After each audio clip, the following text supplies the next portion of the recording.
तो ये मैंने आपको कुछ मशीनें दिखाई कि कैसे हम पायलट स्केल पे ले जाते हैं चीजों को, फिर पायलट से प्रोडक्शन की तरफ आते हैं, ये पूरा काम हम लोग करते हैं। ये कुछ एनिमल मॉडल हैं जिन पे हम काम करते हैं। तो अगर आप देखेंगे कि एक सबसे कॉर्नर में केचुए जैसा है जिसको हम सी एलिगेंस बोलते हैं। तो इस सी एलिगेंस में हम कैसे काम करते हैं, जैसे मैंने बताया कि चूहे का अगर मॉडल है तो हमें जाकर के पहले एथिकल कमेटी से पूछना पड़ेगा कि साहब हम इस पे ये काम करना चाह रहे हैं, वो हमें अलाउ करेंगे, उसके बाद हम चूहे लेकर के आएंगे, फिर उनको हिसाब देना होगा। लेकिन जो केचुए वाला मॉडल है जिसको हम सी एलिगेंस बोलते हैं, इसको हम इंपोर्ट करते हैं और हम यहाँ आप भी देख पा रहे हैं, लेकिन लैब में हम इनको विजिबल आंखों से नहीं देख पाते हैं, इसके लिए हमें माइक्रोस्कोप का यूज करना होता है। लेकिन इस मॉडल का एक खूबसूरती है कि एक तो किसी से कोई परमिशन नहीं लेना, और दूसरा इसका जो है 70% तक जो बॉडी फंक्शंस है वो ह्यूमन से मैच करते हैं। तो इस मॉडल पे हम बहुत सारी जो हमारे डिजीज है उनको चेक कर ले रहे हैं। जैसे इंसोमेनिया, आपको नींद ना आने की एक प्रॉब्लम होती है, तो उसमें इस मॉडल में हमने उसको काम किया। अभी अभी अपनी एक नई मेडिसिन आ रही है जिसको हम स्लीप होम बोलते हैं। स्लीप होम पे अभी हम रिसर्च कर रहे थे जब, तो हमने देखा कि इस मॉडल में कैसे ये इसकी एक डायरेक्शन रहती है, लगातार चलता रहता है। तो हमने अपनी मेडिसिन एक पैरेलल में रखा, इसको अपना मेडिसिन दिया, तो हमने देखा कि इसका बहुत मूवमेंट स्लो हो गया, और एक टाइम ऐसा है कि हमारी मेडिसिन से इसका मूवमेंट कुछ टाइम के लिए रुक गया। तो फिर हम, क्योंकि एनिमल मॉडल पे जब माउस पे या दूसरे मॉडल पे जाते हैं तो वहां पे क्योंकि थोड़ा सा ह्यूमन ग्राउंड पे भी हम लोग सोचते हैं कि कम से कम ही अगर चूहे जो है वो सेक्रीफाई किए जाए वो बेटर है, तो उसके लिए हम इन मॉडल्स पे भी काम करते हैं। तो जेब्रा फिश मॉडल एक है, जेब्रा फिश में भी हमने कुछ एनिमल मॉडल पे चेक किया है। ये हम अपने एक एक्सटर्नल पार्टनर थे उनके साथ इस पे काम करते थे, अभी हम अपना इन हाउस भी डेवलप कर रहे हैं। माइस पे, रेट पे, हैमस्टर और गिनी पिग और रैबिट, गिनी पिग और ये रैबिट जो है ये हम बाहर काम कराते हैं, ये अभी हमारे पास इन हाउस नहीं है। गिनी पिग हमारा अपना मॉडल रहता है। अभी तक हमने जो अलग अलग सेक्टर्स पे जो काम किया है उसमें इन्फ्लेमेशन मॉडल है, मेटाबॉलिक डिसऑर्डर मॉडल है, कैंसर पे हमने बहुत सारा काम किया है, न्यूरोसाइंसिस पे और इन्फेक्शन डिजीज पे भी हमने काम किया है। तो ये जो अलग अलग मॉडल है, जैसे कि अगर हम इन्फ्लेमेशन पे ही बात करते हैं, इन्फ्लेमेशन के फिर अलग अलग एरियाज हैं, जैसे कि अपना रूमेटॉइड आर्थराइटिस है, इन्फ्लेमेटरी बाउल डिजीज है, अस्थमा है, सीओपीडी है, सोराइसिस है। तो इन इन सब मॉडल पे अभी तक हम लगभग लगभग 32 स्टडीज पब्लिश कर चुके हैं अपनी। खुल के आप इसको अप्रिशिएट कर सकते हैं ताली की फॉर्म में। तो थैंक यू। अगला जो मॉडल जैसे मैंने बताया मेटाबॉलिक डिसऑर्डर, स्वामी जी जो है हर मंच से बोलते हैं कि जी हमने बहुत सारी जगह पे डायबिटीज के लिए बहुत अच्छा काम किया है, और पतंजलि के पास वो सब अच्छे काम के एविडेंस है, वो अच्छे काम हमने पब्लिश किए हैं, वो अच्छे काम हमने प्रैक्टिकली हमारे पास उसके लिए लोग हैं जिनको उसके बेनिफिट्स हुए हैं। तो उसमें डायबिटीज मॉडल पे बहुत अच्छा काम हमने किया हुआ यहाँ पे पतंजलि में। कार्डियोवास्कुलर डिजीज के लिए बहुत अच्छे पब्लिकेशंस भी आए हैं और बहुत अच्छा काम हुआ है। लिवर सोराइसिस और हेप्टिक डैमेज मॉडल पे बहुत अच्छा एक काम हुआ है। किडनी डिजीज और डिसलिपिडेमिया पे भी बहुत अच्छा काम हमारी टीम ने किया है, और इसके लिए हम लगभग अब तक 26 जो पेपर है वो पब्लिश कर चुके हैं इस सेक्शन में। तो अगला जो है लंग कैंसर और ल्यूकेमिया पे भी हमारे बहुत अच्छे अच्छे पेपर आए हैं जो लगभग 6 के आसपास है। और अगला न्यूरोसाइंसिस की अगर बात करें तो अभी तक हम 18 पेपर पब्लिश कर चुके हैं न्यूरोसाइंस सेक्शन में ही। और जो इन्फेक्शियस डिजीज है, एंटीबैक्टीरियल, एंटीफंगल, इनमें भी हमारे मोर देन 30 या 31 के अप्रोक्स, अभी कुछ बढ़ भी गए हैं स्वामी जी, इसमें 2-3 पेपर और आ गए हमारे।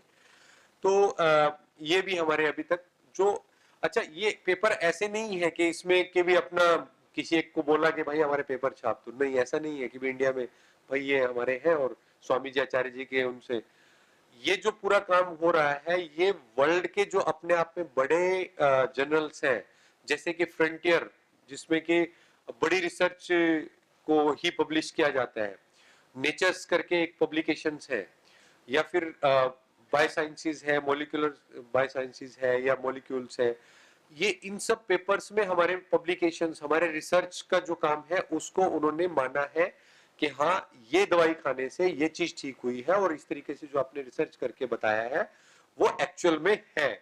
उनको हम अपने पेपर भेजते हैं, हम अपना काम भेजते हैं, उसके बाद वो हमसे पूछते हैं कि ये डाटा दिखाइए, वो डाटा दिखाइए।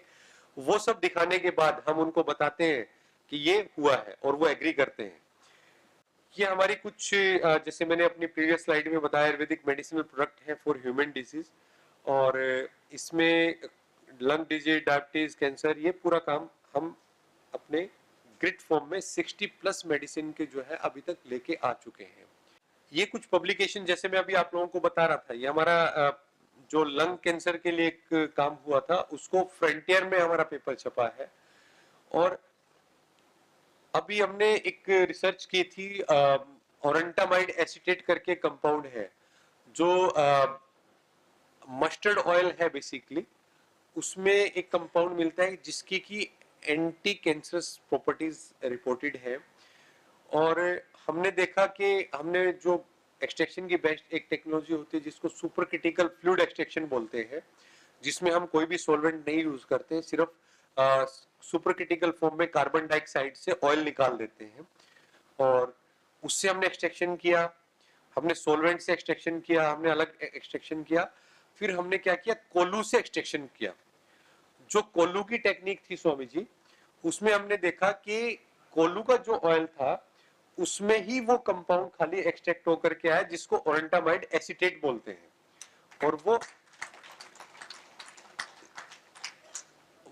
8.8 इम्पैक्ट फैक्टर, जैसे कि अभी ये जो हमने रिसर्च किया है उस रिसर्च को जो पब्लिश हुआ है उसके कुछ इम्पैक्ट फैक्टर्स होते हैं कि हर पेपर के कितने लोगों ने उसको पढ़ा, उसके हिसाब से वो डिसाइड होता है कि कितने इम्पैक्ट का वो पेपर है।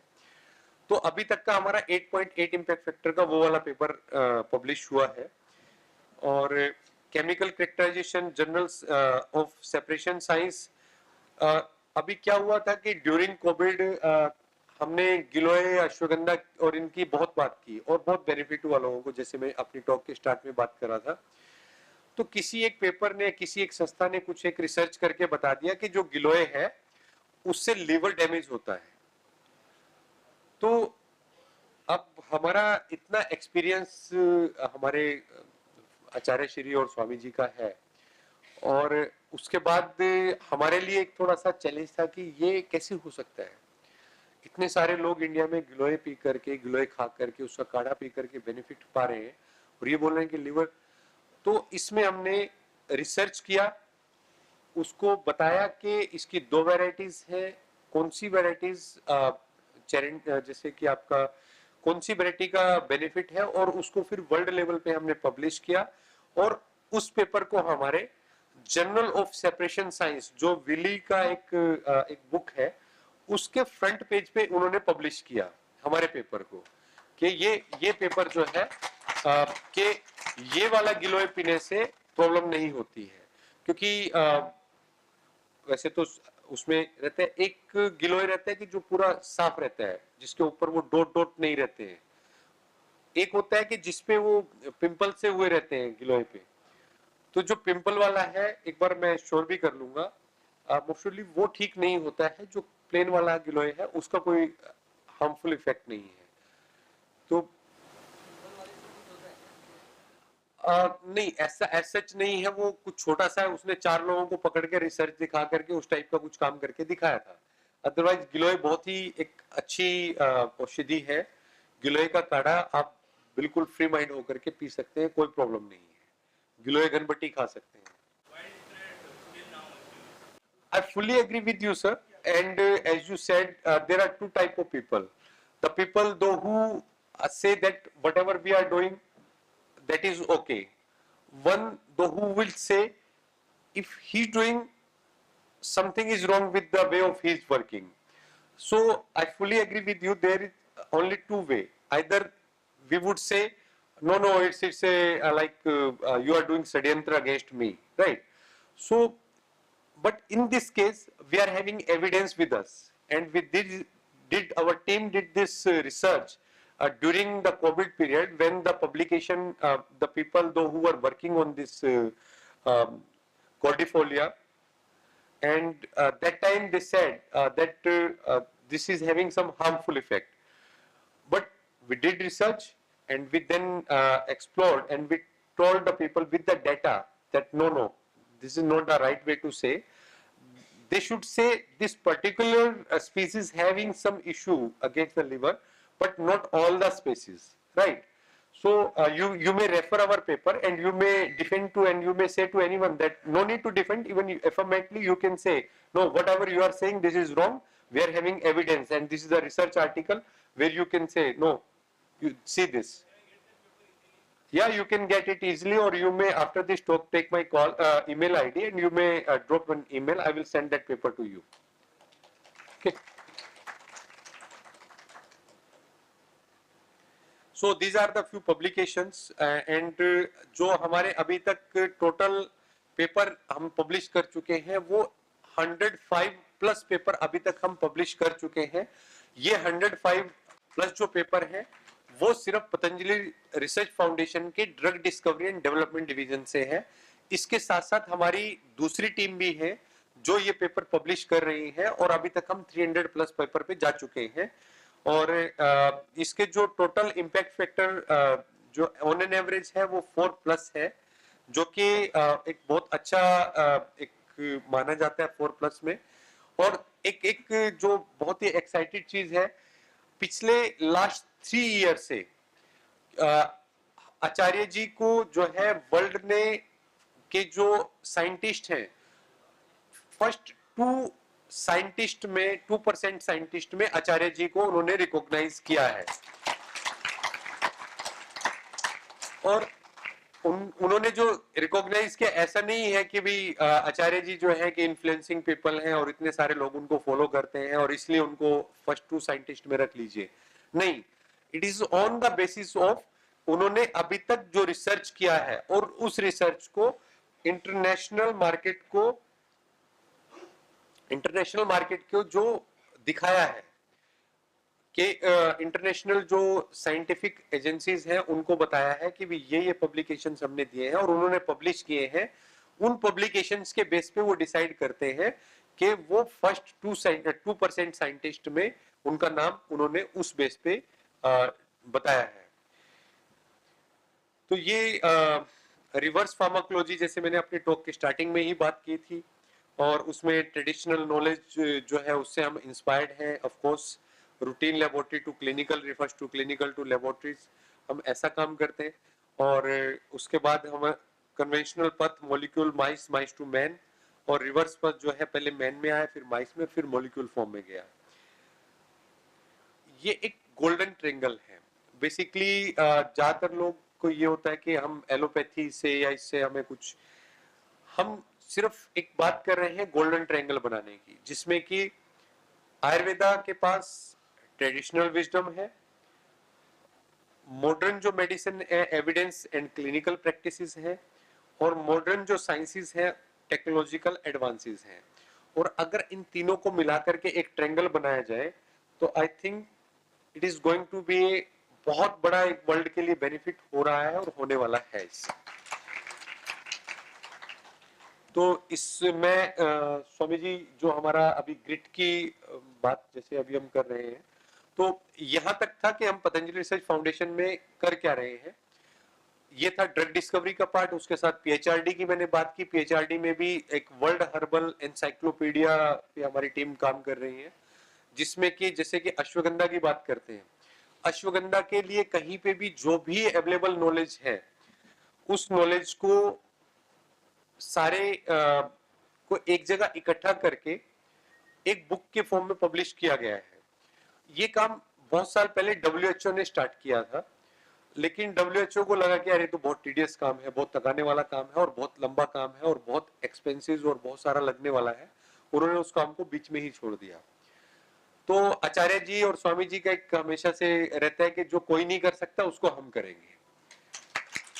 तो उन्होंने, आचार्य जी ने उस काम को उठाया और उसमें उन्होंने कितने हब्स हैं, एक एक हब्स को पकड़ा और उन हब्स को उठा करके एक पूरी टीम लगाई 300 साइंटिस्ट की, उन्होंने उसको एक जगह कंपाइल कर करके ऐसा करके 109 बुक अभी तक पब्लिश कर चुके हैं हम लोग। तो इतना बड़ा काम ये हुआ है। उसके साथ फिर उनका एक और काम था जो कि वो बोले कि कोई नहीं करेगा तो हम करेंगे, वो किसी के बस का नहीं था।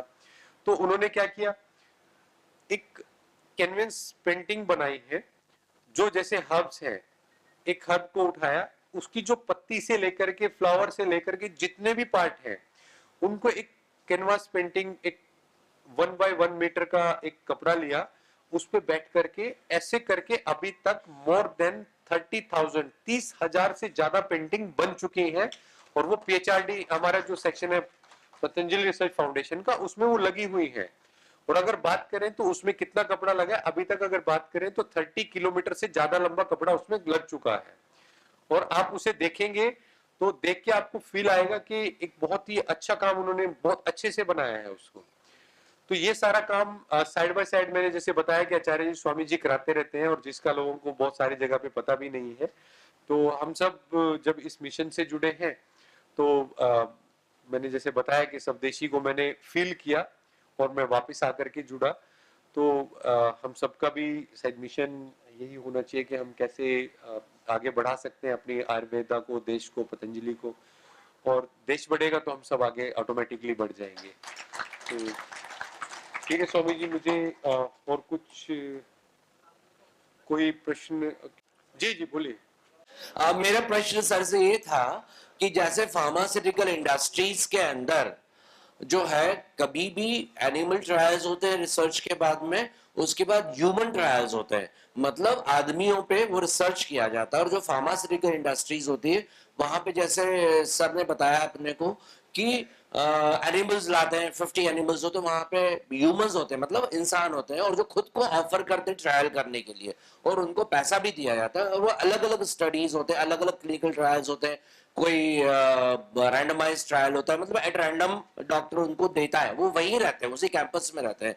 जैसे सर ने बताया कि एनिमल्स को या ये रेट्स को या रैबिट्स को वहीं हमारे ट्रायल, हमारे रिसर्च सेंटर पर रखा जाता है, उन आदमियों को भी वहीं रखा जाता है और उन पे फिर वो दवाई ट्राई की जाती है। और उसमें भी अलग अलग ग्रुप्स बनाए जाते हैं। So they are the randomised trial, they are the blind trials, double blind trials, cohort studies, right? So this way these are being conducted, और उसके बाद ही उनका मास प्रोडक्शन, को मास प्रोडक्शन मतलब मार्केट में बेचने का परमिशन मिलता है, मास प्रोडक्शन होता है, right?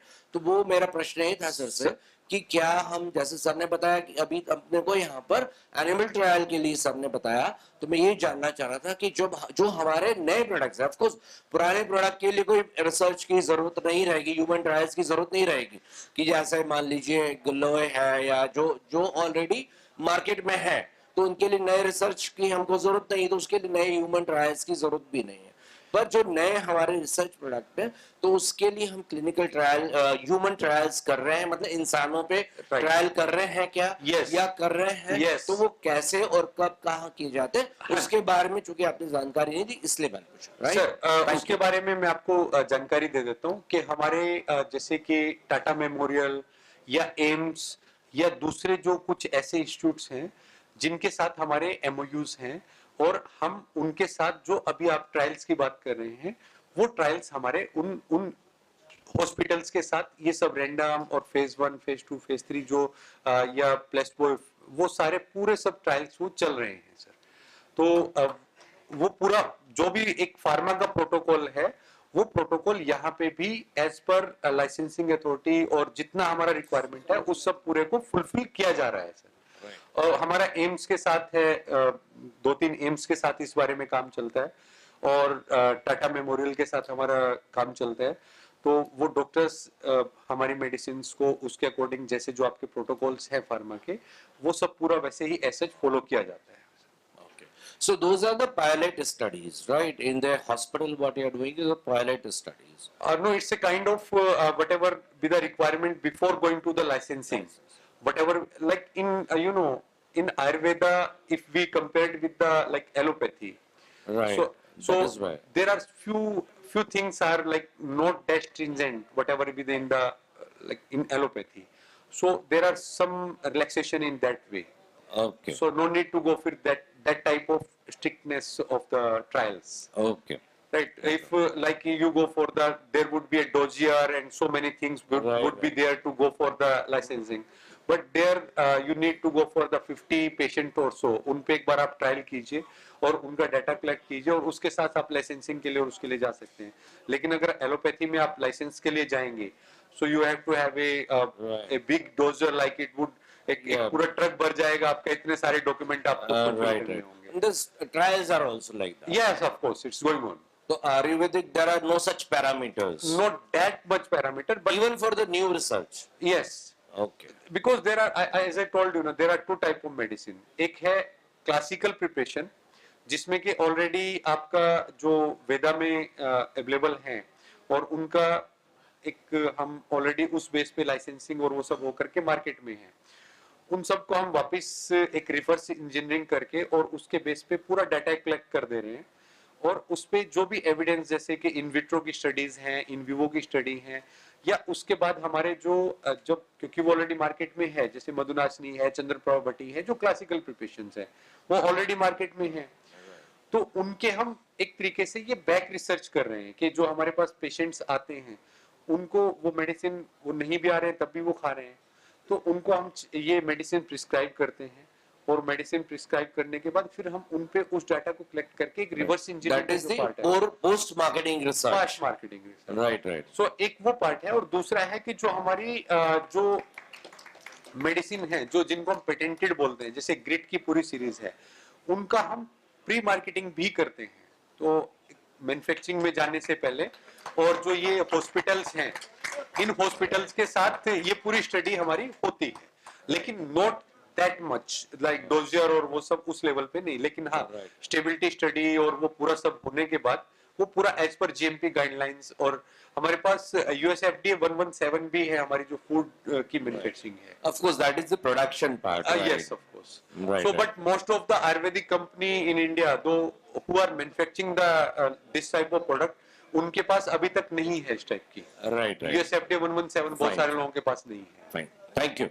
Thank you. And one more question, like you talked about कि we are making an encyclopedia. Yes. तो encyclopedia जैसे आपने बताया 109, तो these are the 109 are the addition of the encyclopedia. Yeah, sir. Just like first we published number 1, then we published 2, 3. Up like this, we have been published 109 volumes. 109 volumes. That's what. It means different 109 additions we have. Yes, sir. That is really great. Wonderful. Thank you. Thank you so much. जी ओम जी, जी जी जी. Allopathic में epilepsy का ये जो झटका बोलते हैं, जो छोटे छोटे बच्चों को जन्म के समय होता है, जी उसका इलाज नहीं है एलोपैथिक में. तो मैं ये पूछना चाहूंगा कि आयुर्वेद में उस पर कोई रिसर्च चल रहा है क्या? जैसे डिले डेवलपमेंट है, बच्चों का डिले डेवलपमेंट होता है, उसको बार बार झटके आते हैं, उस तरीके का कोई रिसर्च चल रहा है क्या? हाँ, हमारे पास उसका रिसर्च चल रहा है और अभी हम जो इस टाइप के जो प्रॉब्लम्स हैं उनके लिए अपने एनिमल मॉडल्स में भी कुछ काम करें. जैसे ऑटिज्म पे अभी हमारा एक लेटेस्ट काम चल रहा है, जो कि वो भी इसी टाइप से ही एक रिलेटेड प्रॉब्लम है. और जो जैसे जो आपकी दूसरी है, जैसे डिले डेवलपमेंट है, मेंटल रिटार्डेशन है, इस टाइप की सब प्रॉब्लम्स पे भी हमारा काम चलता रहता है. और अभी हम ऑटिज्म पे बेसिकली काम कर रहे हैं. तो लेकिन हमारे ऑलरेडी कुछ प्रोडक्ट हैं जो मार्केट में हैं इन सब प्रॉब्लम के लिए, तो वो आप हमारी पंपलेट रेफर करेंगे तो उसमें आपको मिल जाएगा. ओम सर. ओम जी, ओम ओम. सर, मैं महाराष्ट्र के वाशिम जिले से हूँ. जी जी. मराठी में बात कर सकता हूँ सर? सर मैं बहुत ज्यादा समझ तो नहीं पाऊंगा, नाही लेकिन समजत. कोशिश करते ठीक आहे. तो सर, मी वाशिम जिल्ह्यातील मालेगाव तालुका येथून आलेला आहे. मागील म्हणजे 2016 पासून पतंजली योगपीठावर आणि पतंजलीच्या कार्यामध्ये स्वतःला वाहून घेतलेला आहे. सर, गिनोय जो आहे आपला जो याला गिनोयला गुळवेल म्हणतात मराठीमध्ये. तर गुळवेल हा 2 प्रकारचा जो तुम्ही सांगितला, परंतु आम्हाला हा फरक आतापर्यंत माहित नव्हता. परंतु आमच्या आईवडील आम्हाला सुरुवात लहानपणापासून गुळवेलाचा काढा आम्हाला पाजायचे. थोडी ताप किंवा बुखार आला तर आम्हाला ते गुळवेलाचा काढाच आम्हाला त्या ठिकाणी औषध होतं. तर हे गुळवेलाचा काढा जो आहे, तर या काढ्यामध्ये अजून काही मिसळायला आपल्याला चालते का?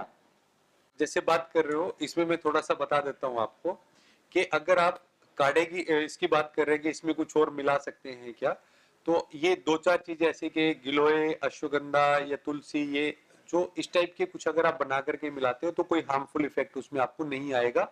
लेकिन एक चीज हमें हमेशा ध्यान रखनी है, अति हर चीज की खराब है, एक्सेस इज ऑलवेज डेंजरस।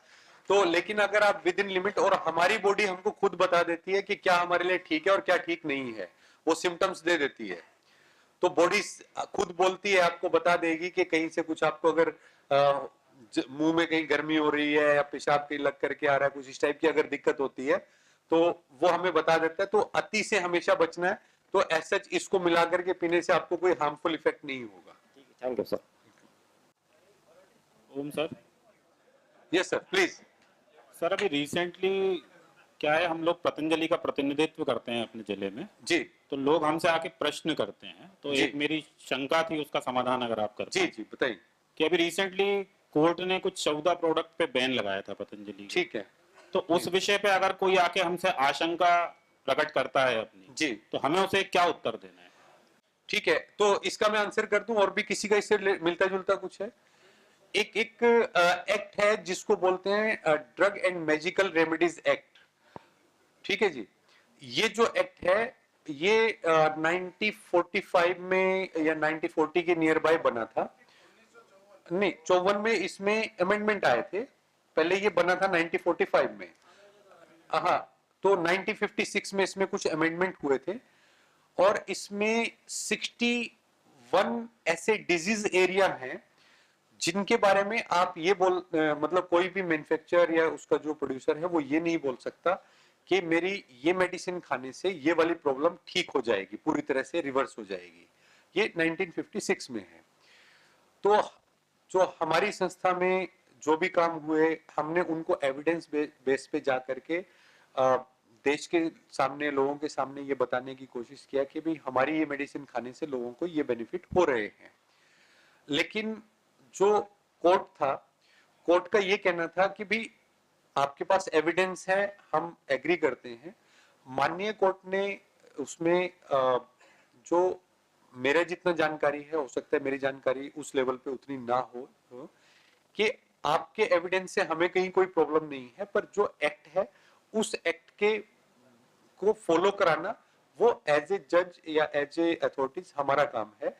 तो जो डिफरेंस था खाली इतना ही था कि हम फैक्ट पे कहीं अपने डाटा पे बात कर रहे थे, और जो कोर्ट्स थे वो ये कह रहे थे कि इस एक्ट के अकॉर्डिंग आप ये नहीं बोल सकते। तो ये एक डिफरेंस था। दूसरा जो बैन था, उसमें से हमारी जो मेडिसिन बैन की गई थी वो, क्योंकि जो लाइसेंसिंग अथॉरिटी थी, कुछ टाइम के लिए उन्होंने बैन नहीं किया था, कुछ टाइम के लिए उनको सस्पेंड किया था, ताकि वो चेक कर सके कि उनके एंड पे कोई गैप तो नहीं है। ठीक है। और वो जिस तरीके से किया गया था वो तरीका भी आचार्य जी, स्वामी जी बता चुके हैं कि उसमें भी कुछ फ्लॉ थे करने के, जो स्टेट अथॉरिटीज थी, और उन्होंने उसको रियलाइज किया और विद इन फ्यू डेज ही उन्होंने उसको खुद से ही वापस ले लिया था। ठीक है। तो अभी किसी मेडिसिन पे हमारी कहीं से भी कोई प्रॉब्लम नहीं है। आप बिल्कुल फ्री होकर के लोगों को बोल सकते हैं कि कोई बैन हमारी किसी मेडिसिन पे ना तो पहले हुआ था और ना है। वो खाली सस्पेंशन था, बैन नहीं था, है ना। वो खाली चेक करने के लिए था उनका, और उन्होंने जिस तरीके से किया था वो भी उनके तरीके से ठीक हो सकता है, पर हमारे तरीके से वो ठीक नहीं था। ठीक है जी। ओम। जोरदार डॉक्टर साहब के लिए अभिनंदन करेंगे। ठीक।